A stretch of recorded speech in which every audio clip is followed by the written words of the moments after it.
जसे आपले केस पांढरे होतात, एक्झॅक्टली तसंच आपल्या डोळ्यामधला जो लेन्स असतो, तो हळू-हळू पांढरा किंवा अपारदर्शक होतो. जसं की आता एखाद्याला डायबिटीज असेल आणि त्याचे शुगर लेव्हल्स हाय असतील, तो कंट्रोल्ड नसेल, तर मोतीबिंदू लवकर होतो त्या लोकांना. मोतीबिंदू हा ॲक्चुअली जन्मतः नवजात शिशूमध्ये सुद्धा आपल्याला दिसू शकतो, ज्याला की कंजनायटल कॅटरॅक्ट म्हणतात. पेशंट हे पण प्रश्न विचारतात, की आम्ही ऑपरेशन झाल्यानंतर डोळा चोळला तर चालेल का? किंवा मग आम्ही आमच्या रुटीन बाकीच्या ॲक्टिव्हिटीज करू शकतो का? तर हीलिंग पिरियड फक्त 1 महिन्याचा असतो.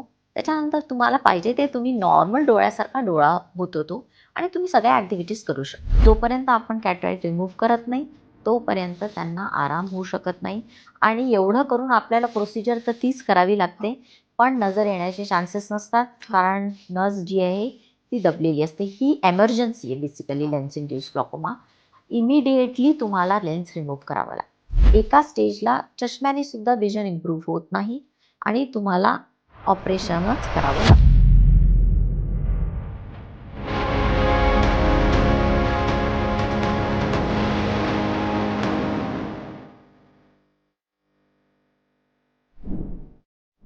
नमस्कार मित्रांनो, आज आपल्या सोबत आहेत डॉक्टर नेहा देशपांडे.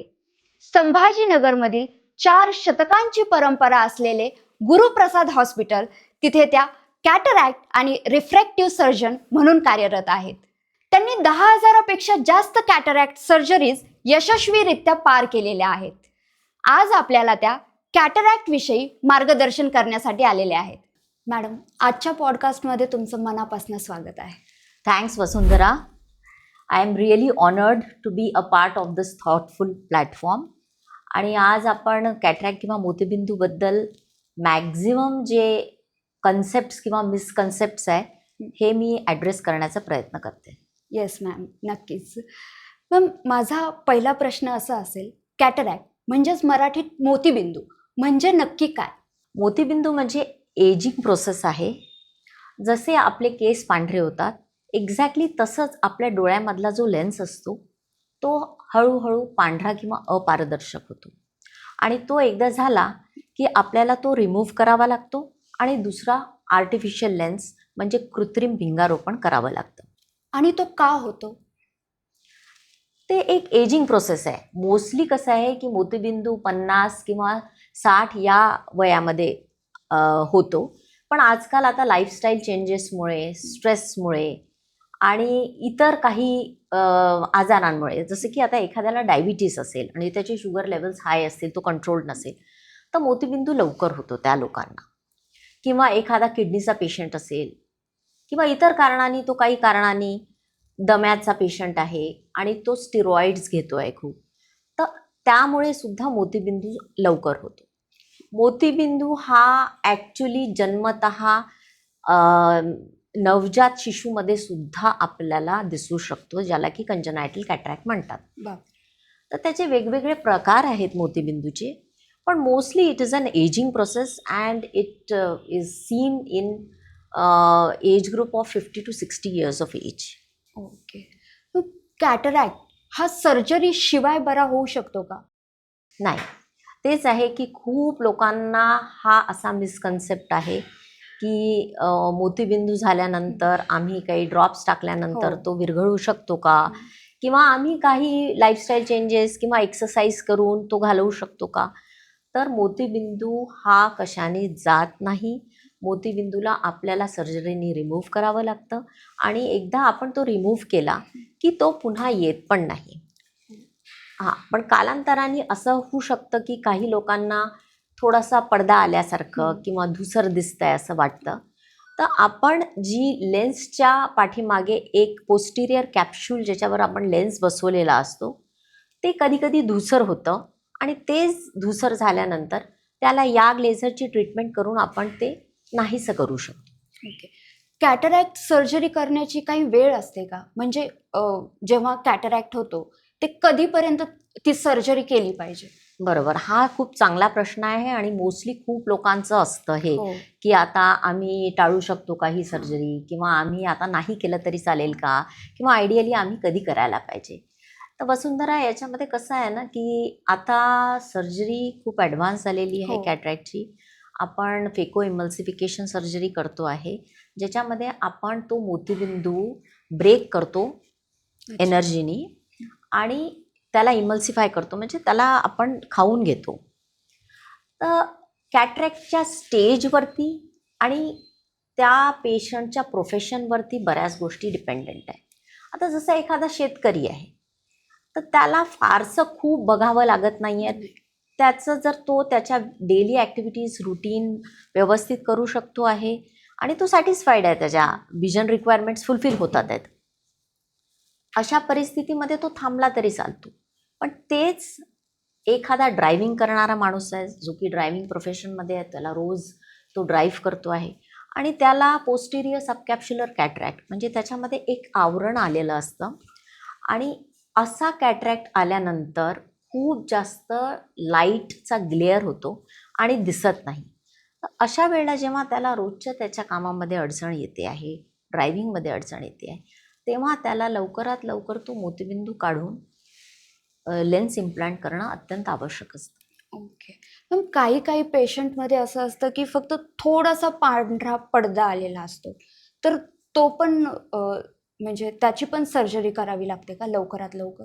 नाही, आता तू पांढरा पडदा म्हणजे आता कसं आहे ना, की ॲक्च्युली कॉमन पीपलमध्ये बरंच असं मिसनॉमर आहे, की पांढरा पडदा ते बऱ्याच गोष्टींना पांढराच पडदा म्हणतात. अच्छा. समोरच्या बुबुळाला म्हणजे कॉर्नियाला टीक पडली तरी त्याला पांढरा पडदा म्हणतात, मोतीबिंदू आला तरी त्याला पांढरा पडदा म्हणतात, टेरिजियम म्हणून मांस असतं ते आलं तरी पांढरा पडदा पडतात. तर आता हे ऑफ्थॅल्मॉलॉजिस्टला दाखवून ते बेसिकली आहे काय त्याच्यावरच मग आपण पुढचं ट्रीटमेंट करू शकतो. ही जी कॅटरॅक्ट सर्जरी आहे याची वेदना किती होते? मी तुला थोडक्यात आता कॅटरॅक्ट सर्जरीबद्दल पूर्ण सांगून देते, की कॅटरॅक्ट सर्जरीमध्ये वेदना होत नाही, बिलकुल पेनफुल प्रोसिजर नाही आहे. आपण मॉर्निंगमध्ये ही एक डे केअर प्रोसिजर आहे, OPD प्रोसिजर आहे. आपण मॉर्निंगमध्ये समजा पेशंटला बोलवलं तर साधारण एक अर्ध्या ते पाऊण तासामध्ये सर्जरी होऊन आपण त्याला अर्ध्या तासामध्ये डिस्चार्ज करू शकतो. आणि आता फक्त ड्रॉप्स टाकून सर्जरी होते, छोट्याशा अगदी 2.2 मिलीमीटर इन्सिजनमधून सर्जरी होते आणि डोळे उघडेच असतात पेशंटचे, पॅड नसतं, इंजेक्शन नसतं, अशा प्रकारचं ते आहे. कॅटरॅक्ट सर्जरीला किती वेळ लागतो? एक साधारण अर्ध्या तासात 20 मिनिटं ते अर्ध्या तासामध्ये होईल. मॅम, सपोज मी आता कॅटरॅक्ट सर्जरी केली तर सर्जरी नंतर मला किती दिवसांनी स्पष्ट दिसायला लागेल? ओके, तर डिपेंड करतं की तुम्हाला बाकीचे काही एलिमेंट्स आहेत का, डायबिटीस आहे का, तुमचा मागचा पडदा कसा आहे. पण जनरली 2 ते 3 दिवसांमध्ये इन्फ्लमेशन सबसाईड झाल्यानंतर दिसायला हरकत नाही, चांगलंच दिसतं. आणि हळूहळू हिलिंग प्रोसेस जी आहे ती साधारण एक 3 आठवडे ते महिनाभर चालते आणि तुम्हाला क्लिअर दिसतं सगळं. आणि त्यासाठी तुम्हाला काय काय काळजी घ्यावी लागते? जनरली 1 मंथ आम्ही ॲडवाईस करतो की हेडबाथ घेऊ नका. डायबिटिक्सला थोडंसं एक्स्ट्रा काळजी घ्यावी लागते, इन्फेक्शनसाठी तुमचा डायबिटीस कंट्रोलमध्ये ठेवावा लागतो. आणि रब करायचे नाही आहे, प्रोटेक्टिव्ह ग्लासेस तुम्ही यूज करा, कारण तुम्हाला काही इंजुरी किंवा धक्का लागलेला नाही पाहिजे. आणि म्हणजे प्रिकॉशन्स आपल्याला याच घ्यायचे आहेत ऑपरेशन नंतर, की काही इन्फेक्शन होऊ नये, कारण डोळ्यांमध्ये इन्फेक्शन होणं हे सगळ्यात पोस्ट कॅटरॅक्ट सर्जरी सगळ्यात अनफॉर्च्युनेट आणि डेडलीएस्ट आहे. आता बरेच लोक असं म्हणतात की मोतीबिंदूचं ऑपरेशन झाल्यानंतर चष्मा लावावाच लागतो, तर हे खरं आहे का? नाही, आता याच्यामध्ये कसं आहे ना, की तुमच्या डोळ्याच्या आकारावरती काही गोष्टी आणि दुसरं म्हणजे तुम्ही कुठला लेन्स इम्प्लांट करताय याच्यावरती पण डिपेंडंट आहे. लेन्सेसमध्ये आता ॲडव्हान्समेंट झालेले आहेत, जसं चष्म्यामध्ये 1 नजरेचा चष्मा, 2 नजरेचे चष्मे, प्रोग्रेसिव्ह ग्लासेस आहे, तसंच सेम इंट्राऑक्युलर इम्प्लांट म्हणजे आपण हे जे लेन्सेस बसवतो आहे मोतीबिंदूनंतर, त्याच्यामध्ये सुद्धा हे सगळे आहेत. पण फक्त एवढंच आहे की तुमची डिपेंडन्सी ग्लासेसवरची चालली जाते. तुम्हाला लांबचं जवळचं बिना याचं दिसू शकतं, पण कम्प्लिटली तुम्ही अनरिअलिस्टिक एक्सपेक्टेशन्स नको ठेवायला की अगदीच म्हणजे काहीच चष्मा लागणार नाही. मोस्टली प्रयत्न डॉक्टरचा आणि पेशंटचा पण हाच असतो की त्याला चष्मा लावायची गरज पडू नये. ओके. आत्ताच तुम्ही बोललात की लेन्सेस कॅटरॅक्ट सर्जरी नंतर लेन्सेस लावावे लागतात. तर ज्या कॉन्टॅक्ट लेन्सेस ज्या असतात आणि कॅटरॅक्ट सर्जरी नंतर ज्या तुम्ही लेन्सेस टाकतात त्या पण काडघालीच्याच असतात का? नाही, हा एक खूपच कॉमन प्रश्न आहे आणि मिसकन्सेप्ट आहे. कॉन्टॅक्ट लेन्सेस या रोज काढाव्या घालावे लागतात बरोबर. आणि ते चष्म्याचं सबस्टिट्यूट आहे. हं. पण आपण मोतीबिंदूची सर्जरी केल्यानंतर जे लेन्सेस आपण बसवतो त्या लेन्सेस परमनंट इंट्राऑक्युलर लेन्सेस आहेत. त्या एकदा बसल्या की तुम्ही आहात लाईफ टाईम त्या तशाच राहतील. त्या काढघाल कराव्या लागत नाही आणि तुम्ही नॉर्मली पेशंट हे पण प्रश्न विचारतात की आम्ही ऑपरेशन झाल्यानंतर डोळा चोळला तर चालेल का, हो. किंवा मग आम्ही आमच्या रुटीन बाकीच्या ॲक्टिव्हिटीज करू शकतो का. तर हिलिंग पिरियड फक्त 1 महिन्याचा असतो. त्याच्यानंतर तुम्हाला पाहिजे ते तुम्ही नॉर्मल डोळ्यासारखा डोळा होतो तो आणि तुम्ही सगळ्या ॲक्टिव्हिटीज करू शकता. अच्छा. मॅडम, कॅटरॅक्ट सर्जरीचे काही साईड इफेक्ट्स पण असतील, तर आहेत का काही साईड इफेक्ट्स? कॅटरॅक्ट सर्जरीचे ॲज सच काहीही साईड इफेक्ट्स नाही आहे. If the surgery goes well, nothing, म्हणजे patient is going to go through a healing process for a 1 month आणि after that it is going to be as good as a normal I.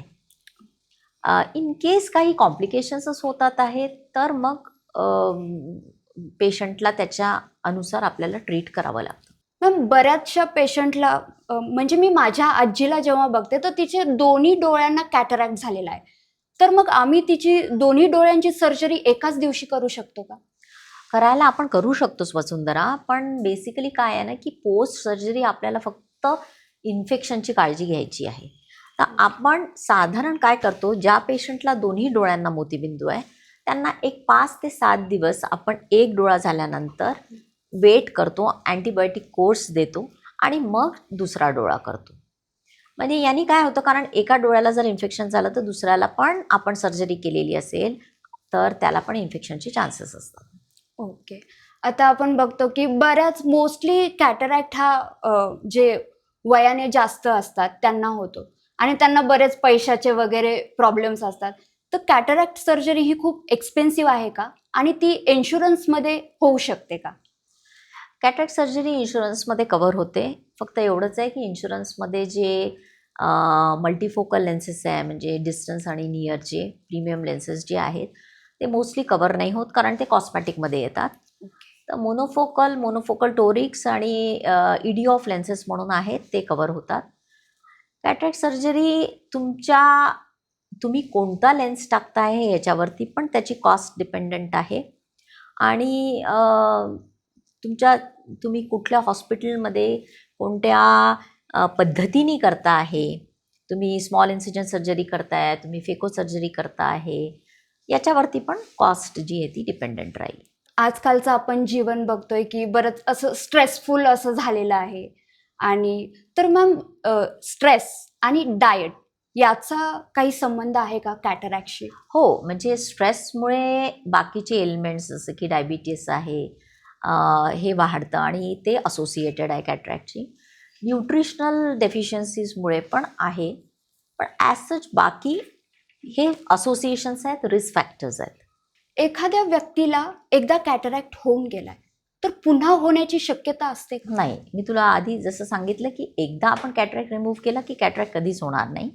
फक्त posterior capsule ज्याच्यावरती आपण lens बसवलेला आहे ती धूसर होऊ शकते आणि त्याला ट्रीटमेंट आहे, आपण लेझरने ते जाळू शकतो. कॅटरॅक्ट विरघळणारे काही व्यायाम आहेत का? हा खूप कॉमन क्वेश्चन आहे की कॅटरॅक्ट विरघळू शकतो का. इनफॅक्ट मी पेरिफरीला पण जाते प्रॅक्टिस करण्यासाठी आणि तिथे बरेच एजेड लोक येतात आणि सांगतात की आता एक बाबा आलेला आहे आणि हो. तो ड्रॉप्स देतो आहे आणि त्यांनी मोतीबिंदू विरघळून चाललेला आहे. तर या प्रोग्रामद्वारे मला थोडासा हा अवेअरनेस निर्माण करायचा आहे की असं काहीही होत नाही. प्लीज कृपा करून तुम्ही असले कुठलेही ड्रॉप्स टाकू नका, कारण सिव्हिअर ॲलर्जिक रिॲक्शन्ससुद्धा मी बघितलेले आहेत पेशंटला आलेल्या अशा ड्रॉप्सनी. कॅटरॅक्ट कशानेच विरघळू शकत नाही, कुठल्याच मेडिसिनने तो जाऊ नाही शकत. येस, एवढंच आहे की तुमचं एक लाईफस्टाईल चांगलं असेल, तुम्ही प्रॉपर न्यूट्रिशन, प्रॉपर एक्सरसाइज जर करत असाल, तर डेफिनेटली या सगळ्याच गोष्टी ना, म्हणजे not only cataract is just a part of your health. तर बाकीच्या सगळ्या गोष्टी पण आपण दूर ठेवू शकतो. बरोबर आहे. आता आपण बघतो की आजचं जीवन हे खूप असं धावपळीचं धावपळीचं आहे. झालंय आणि खूप लोक बिझी असतात आणि कॅटरॅक्ट सर्जरी नंतर असं आहे की काहीतरी वेळ आराम पाहिजे असतो किंवा उन्हामध्ये जायचं नसतं. तर यामुळे बरेचसे लोक कॅटरॅक्ट सर्जरी करायला डिले करतात. तर असं चालतं का? नाही, असं नाही आहे. कॅटरॅक्ट सर्जरीनंतर तुम्ही तुमच्या रुटीन ॲक्टिव्हिटीज करू शकता आणि प्रोटेक्टिव्ह ग्लासेस दिलेले असतात अल्ट्राव्हायोलेट रेडिएशनपासून. आणि 15 दिवस ते 3 आठवडे आम्ही सांगतो पेशंट्सला की तुम्ही स्क्रीन यूज जास्त करू नका किंवा मोबाईल फक्त कम्युनिकेशनसाठी आणि बोलण्यासाठी तुम्ही यूज करू शकता डेफिनेटली. पण आता जसं मोबाईलवर तुम्ही मूव्ही बघता आहे, हे आम्ही सांगतो की नका करू 1-3 आठवडे. आता सगळ्यात म्हणजे तुम्हाला त्याचं हसू येईल, पण हा प्रश्न की कॅटरॅक्ट सर्जरी नंतर डोळ्याचा रंग बदलतो का? कॅटरॅक्ट सर्जरीनंतर डोळ्याचा रंग बदलत नाही.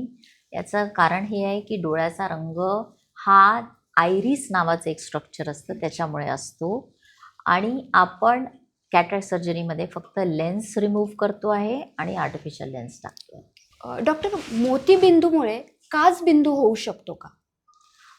हा पण खूप चांगला प्रश्न आहे. बेसिकली जेव्हा पेशंट्स OPDमध्ये येतात तेव्हा विचारतात की आम्हाला नेमकं काय झालं आहे, मोतीबिंदू झाला आहे की काचबिंदू झाला आहे.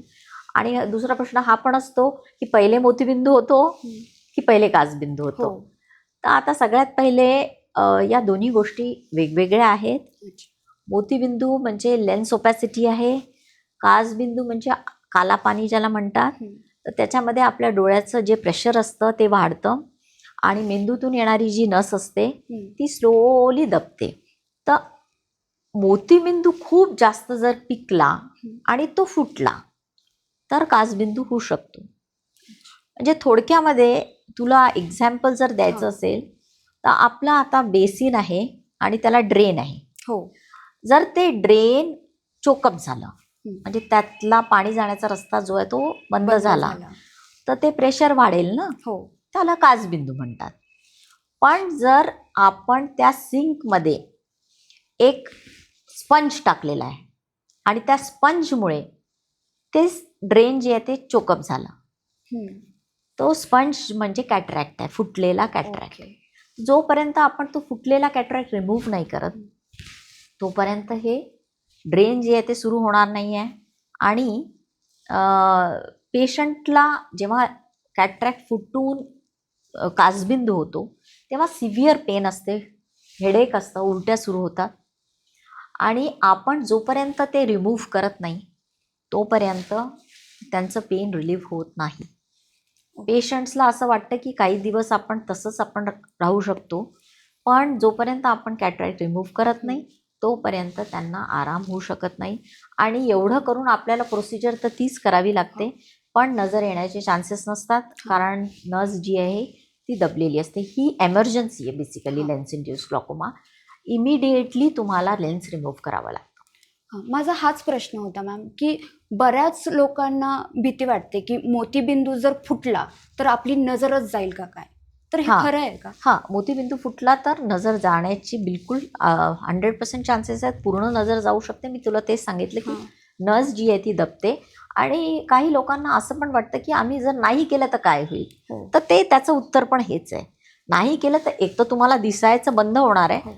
मोतीबिंदूमध्ये सुरुवातीला कमी स्टेजमध्ये तुम्ही चष्म्याने करेक्ट करू शकता विजन आणि काही विशिष्ट एक अंतरापर्यंत किंवा काळापर्यंत तुम्हाला चष्म्याने दिसू शकतं. पण त्यानंतर एका स्टेजला चष्म्याने सुद्धा विजन इम्प्रूव्ह होत नाही आणि तुम्हाला ऑपरेशनच करावं लागतं. मॅम, कॅटरॅक्ट सर्जरी नंतर माझ्या इतर डोळ्यांच्या समस्या जसं की फ्लोटर्स किंवा ग्लुकोमा बरे होते का? फ्लोटर्स म्हणजे ॲक्च्युली आपल्या विट्रियसमध्ये म्हणजे आपल्या डोळ्यामध्ये विट्रियस नावाचं एक फ्लुइड असतं आणि त्याच्यामध्ये एजिंगमुळे ओपॅसिफिकेशन होतं. तर आपण कॅटरॅक्ट सर्जरीमध्ये फ्लोटर्स रिमूव्ह पण नाही करू शकत आणि ते जाऊ शकत नाही. कारण कॅटरॅक्ट सर्जरीमध्ये आपण फक्त लेन्स काढणार आणि आर्टिफिशियल लेन्स बसवणार.